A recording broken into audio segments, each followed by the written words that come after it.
Hello everyone. आज की class में हम डिस्कस करेंगे थ्री डायमेंशनल ज्योमेट्री, जिसको कि शॉर्ट में 3D बोलते हो आप लोग। इसके पहले आपने कोऑर्डिनेट ज्योमेट्री पढ़ रखी है। कोऑर्डिनेट ज्योमेट्री में आपने कार्टेशियन प्लेन पढ़ा था। सपोज कर लो ये है हमारा कार्टेशियन प्लेन, तो इसमें क्या होंगे, कोऑर्डिनेट एक्सिस होंगे। ये हमने लिया मान लो एक्स एक्सिस, ठीक है, और ये लिया हमने वाई एक्सिस। तो इसको लिख लो, ये है X axis, X dash Y and Y dash, ठीक है। इसमें हमारा ये होता था फर्स्ट क्वाड्रेंट, ये है सेकंड क्वाड्रेंट, ये है थर्ड क्वाड्रेंट, ये है फोर्थ क्वाड्रेंट। और इसमें जो है आप, ये हमारा ऑरिजिन होता था जो कि 0 0 इसका कोऑर्डिनेट होता है। सपोज करो ये हमारा 0 है, ये इसके बाद 1, ये 2, ये 3, ये 4, ये 5, ये सब हमारा इधर पॉजिटिव होते हैं और इधर हमारा नेगेटिव वैल्यू होती है एक्स की, एब्सिसा कहते हैं इसको। ये हो गया -1, -2, -3, -4। और हमने इधर लिया y की पॉजिटिव वैल्यू, जिसको कि ऑर्डिनेट बोलते थे आप लोग उस टाइम पे। ये है हमारा 1, 2, 3, 4, 5, 6, 7, ठीक है। और ऐसे इधर हमारा क्या है, माइनस की वैल्यू, ये हो गया -1, -2, -3, -4, -5, ठीक है। ये हमारा हो गया, ये हमारा फर्स्ट क्वाड्रेंट, ये है सेकंड क्वाड्रेंट। तो लिख देता हूं मैं, ये है फर्स्ट क्वाड्रेंट, ये है सेकंड क्वाड्रेंट, और ये है हमारा थर्ड क्वाड्रेंट, और ये है फोर्थ क्वाड्रेंट। अब आपको ये भी पता होगा कि फर्स्ट क्वाड्रेंट में क्या होता है, ये इसकी वैल्यू इधर से भी पॉजिटिव है, इधर से भी पॉजिटिव है, ये क्या हो गया प्लस प्लस, ठीक है। और इसमें क्या होता है, x पहले लिखा जाता है तो माइनस पहले, और इधर से y वैल्यू प्लस है तो माइनस प्लस, ये होता है इसका कोऑर्डिनेट। इसमें दोनों ही माइनस होते हैं, x भी और y भी, इसलिए इसका होता है कोऑर्डिनेट माइनस माइनस में। और फोर्थ क्वाड्रेंट में x होता है पॉजिटिव और y है निगेटिव, तो ये हो जाएगा प्लस माइनस, ठीक है। ये हमारा फॉर्मेट होता है, ठीक। लेकिन अब हमें करना है 3 डायमेंशन ज्योमेट्री। अब देखो 3 डायमेंशन ज्योमेट्री में क्या होता है। अब अगर मैंने इसमें एक एक्सिस और डाल दिया जेड एक्सिस, जो इस तरह से ये बीचों बीच आ रहा है, ठीक है। ये देखो, अब ये पूरे स्पेस को, यानी कि ये अब प्लेन पे नहीं बात कर रहे हैं हम, अब हम कर रहे हैं स्पेस में बात, क्योंकि जेड एक्सिस है, ठीक है। तो अब ये पूरे स्पेस को ये एक पार्ट में डिवाइड कर रहा है, जिसको कि हम कहते हैं ऑक्टेंट। कार्टेशियन प्लेन में जहां पहले फर्स्ट क्वाड्रेंट था, अब वहां पर फर्स्ट ऑक्टेंट है। जहां सेकंड क्वाड्रेंट था, वहां अब सेकंड ऑक्टेंट है। ऐसे ही जहां थर्ड क्वाड्रेंट था, अब वहां थर्ड ऑक्टेंट है। जहां फोर्थ क्वाड्रेंट था, वहां पर फोर्थ ऑक्टेंट है। तो फिफ्थ ऑक्टेंट कहां होगा, तो 1 के ठीक नीचे, यानी जेड के निगेटिव वाली साइड में, ठीक है। ऐसे ही सिक्स्थ ऑक्टेंट कहां होगा, सेकेंड ऑक्टेंट के ठीक नीचे। सेवंथ ऑक्टेंट कहां होगा, थर्ड ऑक्टेंट के ठीक नीचे। और एट्थ ऑक्टेंट कहां होगा, फोर्थ ऑक्टेंट के ठीक नीचे। जिस तरह आपने क्वाड्रेंट के केस में, यानी कार्टेशियन प्लेन के केस में, फर्स्ट क्वाड्रेंट में प्लस प्लस होता था, सेकंड में माइनस प्लस, थर्ड में माइनस माइनस, फोर्थ में प्लस माइनस, ऐसे ही ऑक्टेंट के केस में क्या होगा ये, तो मैं यहां पर लिख के बताता हूं। ये है हमारा ऑक्टेंट, और ये लिख लिया हमने साइन ऑफ कोऑर्डिनेट्स। तो समझो, देखो फर्स्ट ऑक्टेंट हमने लिया, ये फर्स्ट ऑक्टेंट में साइन क्या होगा, x भी पॉजिटिव है, y पॉजिटिव है और z भी पॉजिटिव है। अच्छा, ये हमने z में लिखना भूल गया था, z है और ये है हमारा z डैश, ठीक है। तो z में भी यहां पर क्या होगा, ये सारे क्या होंगे, पॉजिटिव वैल्यू है ऊपर का। ये हो गया 1, 2, 3, 4, 5, 6 एंड सो ऑन। और इधर भी हो गया हमारा निगेटिव की वैल्यू, -1, -2, -3, -4, -5, ठीक है, एंड सो ऑन। तो फर्स्ट ऑक्टेंट में साइन ऑफ कोऑर्डिनेट्स क्या होंगे, x भी पॉजिटिव, y पॉजिटिव और z भी पॉजिटिव। पहले x का लिखते हैं तो पॉजिटिव, और फिर y का भी पॉजिटिव और z का भी पॉजिटिव, ठीक है। ये हो गया पॉजिटिव पॉजिटिव पॉजिटिव। अब सेकेंड ऑक्टेंट में क्या होगा, अब देखो इधर x क्या होगा, negative, y positive, z positive, तो ये हो गया negative positive and positive. Clear हो रहा है? देखो थर्ड में x भी निगेटिव है और y भी निगेटिव है, बस z पॉजिटिव है।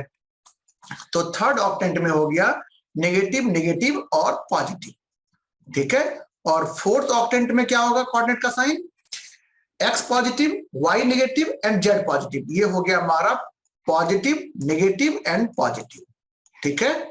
और फिफ्थ ऑक्टेंट में जो कि नीचे है, अब क्या होगा? वहां पर x तो पॉजिटिव है, y भी पॉजिटिव है, अब z नेगेटिव होगा क्योंकि नीचे की तरफ है ये, तो z हो गया नेगेटिव, ठीक है। उसके बाद देखो सिक्स्थ ऑक्टेंट में क्या होगा? सिक्स्थ ऑक्टेंट में x नेगेटिव है, y पॉजिटिव है और z नेगेटिव है, तो ये हो गया हमारा नेगेटिव पॉजिटिव एंड नेगेटिव, ठीक है। और अब आ जाओ आप सेवंथ में क्या होगा? x negative, y negative and z negative, ठीक है। और फाइनली एट्थ ऑक्टेंट में क्या होगा? x पॉजिटिव होगा और y नेगेटिव एंड z भी नेगेटिव। ये हो गया सबके साइन। अब आप देखो कि कार्टेशियन प्लेन के केस में सिर्फ एक ही प्लेन था, कार्टेशियन प्लेन, लेकिन अब यहां पर जो है आपके तीन प्लेन होंगे। देखो कैसे? एक होगा अगर ये x और y का अगर प्लेन लिया हमने, तो ये वाला प्लेन, ये क्या होगा? एक्स वाई प्लेन कहेंगे इसको, है ना। ये हमारा एक्स वाई प्लेन है, देख रहे हो। और ऐसे ही हमारा होगा वाई जेड प्लेन, ऐसे ही होगा हमारा एक्स जेड प्लेन। तो ये तीन प्लेन होते हैं इसमें। अब एक बहुत ही इंपॉर्टेंट चीज बताने जा रहा हूं मैं। देखो आप समझ चुके हो एक्स वाई प्लेन क्या होता है, एक्स जेड प्लेन क्या होता है, वाई जेड प्लेन क्या होता है। तो एक्स वाई प्लेन पे कोऑर्डिनेट का फॉर्म क्या होगा? वहां होगा एक्स कॉमा वाई कॉमा 0। क्यों? क्योंकि इसमें जो है z की वैल्यू 0 होती है। अब ऐसे ही अगर यहां पर आप एक्स जेड प्लेन की बात करो, तो एक्स जेड प्लेन पे क्या होगा कोऑर्डिनेट का फॉर्म? यहां पर x होंगे, y नहीं है तो y 0 होगा और z होगा। x, 0, z के फॉर्म में होगा इसका format. Similarly Y Z plane में फॉर्मेट क्या होगा इसका? ये होगा 0, y, z, इस फॉर्म में होगा। यानी यहां पर एक्स वाई प्लेन में एक्स वाई की वैल्यू होगी और z 0, और एक्स जेड प्लेन में x की वैल्यू, और जो नहीं है यानी y नहीं है तो y की वैल्यू 0 और z होगा। इस तरह से ये इसका फॉर्मेट होता है। यहां तक क्लियर है? अब देखो हम आगे बढ़ते हैं। जिस तरह आपने कोऑर्डिनेट ज्योमेट्री में यानी कार्टेशियन प्लेन के केस में डिस्टेंस बिटवीन 2 पॉइंट्स निकालते थे, अब यहां भी ऐसे, यहां पर प्लेन पे पॉइंट नहीं है, क्या है? स्पेस में 2 पॉइंट है। अब 2 पॉइंट के बीच में डिस्टेंस कैसे निकालेंगे? तो फिर चलो देखते हैं। डिस्टेंस बिटवीन 2 पॉइंट्स, मैं आपको दोनों ही केस साथ साथ समझाता हूं, 2D केस में भी और 3D केस में भी। ये हमने ले लिया 2 पॉइंट, सपोज करो A और B। इसका कोऑर्डिनेट है x1 y1 और B का कोऑर्डिनेट है x2 y2। तो अब डिस्टेंस बिटवीन ए बी क्या होगा? तो लिखो यहां पर distance between A B is equal to क्या होगा? ये x1 minus x2 whole square और plus y1 minus y2 whole square और इस सब का रूट। यही होता था। आप x1 माइनस x2 के बदले x2 माइनस x1 और y2 माइनस y1 भी लिख सकते हो, ठीक है, उससे कोई फर्क नहीं पड़ता है। तो ये जो था आपका distance formula in 2D case, ठीक है। अब अगर मान लो आप 3D केस में जाते हो, यानी कि पॉइंट जो है स्पेस में है, और तब अगर मान लो पॉइंट जो है ये P है और ये Q है, और इसका कोऑर्डिनेट लिया हमने x1 y1 और z1, क्योंकि स्पेस में है z1 की वैल्यू होगी, और यहां है x2 y2 और z2। ये सब कॉमा से अलग अलग होता है, ठीक है। तो अब ऐसे में पी क्यू का डिस्टेंस क्या होगा?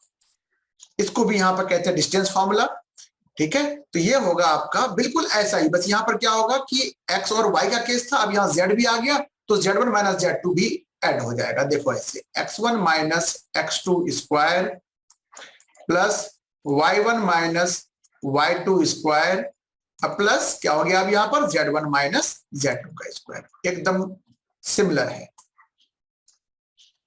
ठीक है। ये हो गया आपका डिस्टेंस फार्मूला। अब इस डिस्टेंस फार्मूला के हेल्प से आप आसानी से अगर मान लो कि 3 कोऑर्डिनेट दिए हुए हैं ए बी सी, पूछा जाएगा आपसे कि ये आइसोसेलेस ट्रायंगल है, इक्विलैटरल ट्रायंगल है, स्केलर ट्रायंगल है, राइट ट्रायंगल है, तो डिस्टेंस निकाल करके आप चेक करके बता सकते हो। अगर 2 साइड्स इक्वल है तो आइसोसेलेस हो गया, और अगर ऑल साइड्स इक्वल है तो इक्विलैटरल ट्रायंगल हो गया, और सभी साइड्स अगर डिफरेंट डिफरेंट है तो स्केलर हो गया।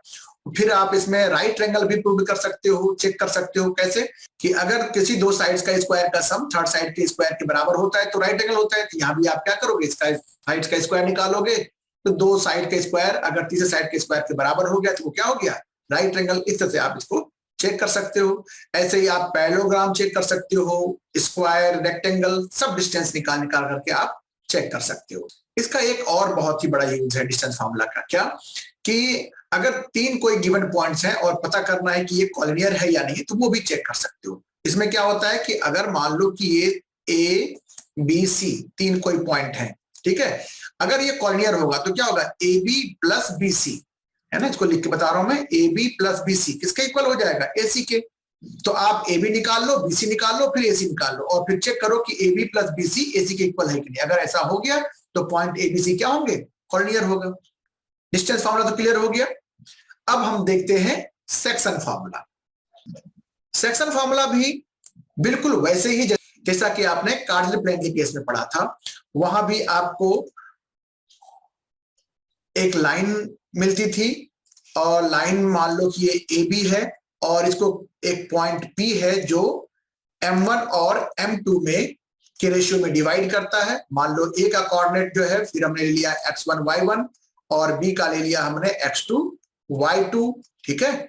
तो p का कोऑर्डिनेट क्या होगा, और गिवन क्या है हमारे पास कि AP is to PB is equal to क्या है, m1 इज टू m2, ठीक है।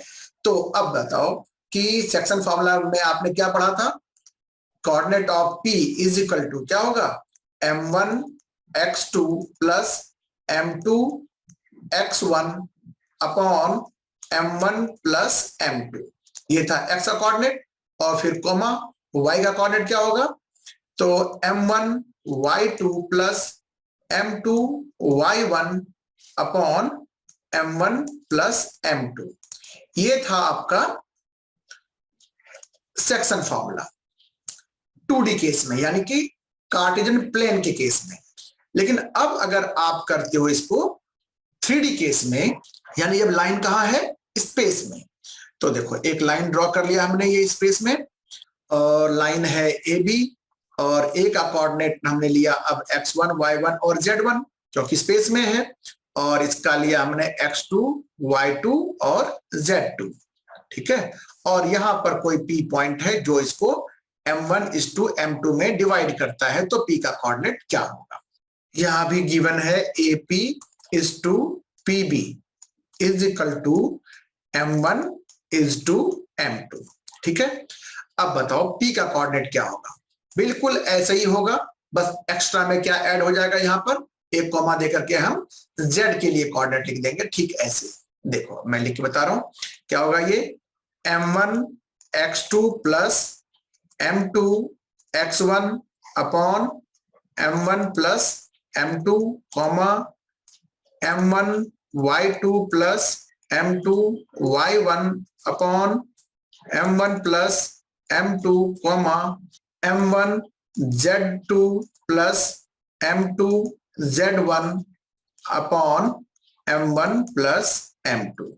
देखा आपने, बस यहां पर क्या एक्स्ट्रा जुड़ गया, z कोऑर्डिनेट, ठीक है, तो ये हो गया। लेकिन अब यहां पर एक ही एक्स्ट्रा है, क्या कि ये था हमारा इंटरनल डिवीजन, यानी कि ए बी के अंदर आता था ये P, अब ये P बाहर भी हो सकता है, तब इसको कहते हैं एक्सटर्नल डिवीजन। इसके लिए हमने एक लाइन लिया, फिर से ये मान लो ये है हमारा एक लाइन, लेकिन इसमें क्या होगा कि ये है A और ये है B, यहां लिया B, और P इस बार बाहर है, यानी यहां AP इज टू BP जो है वो है M1 इज टू M2, ये है। तो ऐसे में एक्सटर्नल डिवीजन कहलाता है, और इसका कोऑर्डिनेट होता है फिर P इज इक्वल टू, बस बिल्कुल यही होता है, जहां प्लस था अब खाली वहां माइनस लग जाएगा। ये हो जाएगा m1 x2 minus m2 x1 upon m1 minus m2, फिर कॉमा, फिर m1 y2 minus m2 y1 upon m1 minus m2, फिर comma, m1 z2 minus m2 z1 upon m1 minus m2। ठीक है, बस फर्क क्या था, यहाँ पर प्लस था, यहाँ पर माइनस है। ये है इंटरनल डिवीजन और ये है एक्सटर्नल डिवीजन। ठीक है, अब इसी के हेल्प से आप मिड पॉइंट भी निकाल लेते हो। तो आपको याद होगा कि 2D फिगर में मिड पॉइंट क्या होता था, चलो ये भी बता देता हूं। अगर P मिड पॉइंट है तो mid point is equal to हो जाता है x1 प्लस x2 अपॉन 2, और यहां हो जाता है y1 प्लस y2 अपॉन 2, क्योंकि m1 m2 का रेशियो क्या हो जाता है 1:1 का, तो 1 + 1 2 हो जाता है इसमें। ठीक है, ये हो गया। और इस केस में यानी 3D केस में मिड पॉइंट क्या होगा, तो यहां लिख देता हूं मैं, mid point in 3D case क्या हो जाएगा, x1 plus x2 by 2 comma y1 plus y2 by 2 comma z1 plus z2 by 2। बस z1 और z2 का केस बढ़ गया यहाँ पे एक्स्ट्रा। ठीक है, z कोऑर्डिनेट वाला। ये हो गया आपका सेक्शन फार्मूला। अब है सेंट्रॉइड ऑफ अ ट्रायंगल। चलो इसे समझाता हूं मैं आपको। एक ट्रायंगल लिया हमने पहले एक, ठीक है। अब ट्रायंगल के 3 वर्टिसेस हैं, मान लो ये ए बी सी से हमें डिनोट किया। अब ए का कोऑर्डिनेट हमें ले लिया x1 y1 z1। ये भी ट्रायंगल जो है क्या है, स्पेस में है, यानी कि इसमें x y z तीनों ही कोऑर्डिनेट हैं। ये भी है हमारा x2 y2 और z2, और c है हमारा x3 y3 और z3। ये सभी कॉमा से अलग अलग हैं। ठीक है, अलग लिखना होता है। तो अब सेंट्रॉइड का फॉर्मूला होता है इसका, लिख लो यहां पर, सेंट्रॉइड इज इक्वल टू, ये होता है x1 plus x2 plus x3 upon 3 comma y1 plus y2 plus y3 upon 3 comma z1 plus z2 plus z3 upon 3। ये होता है कोऑर्डिनेट्स ऑफ सेंट्रॉइड। हो गया क्लियर।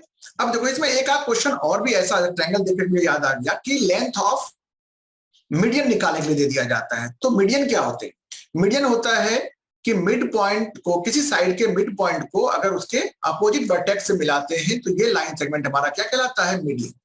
तो लेंथ ऑफ मीडियन निकालने के लिए पहले क्या करना होगा, आपको बीसी का मिड पॉइंट निकालना होगा मिड पॉइंट फार्मूला से।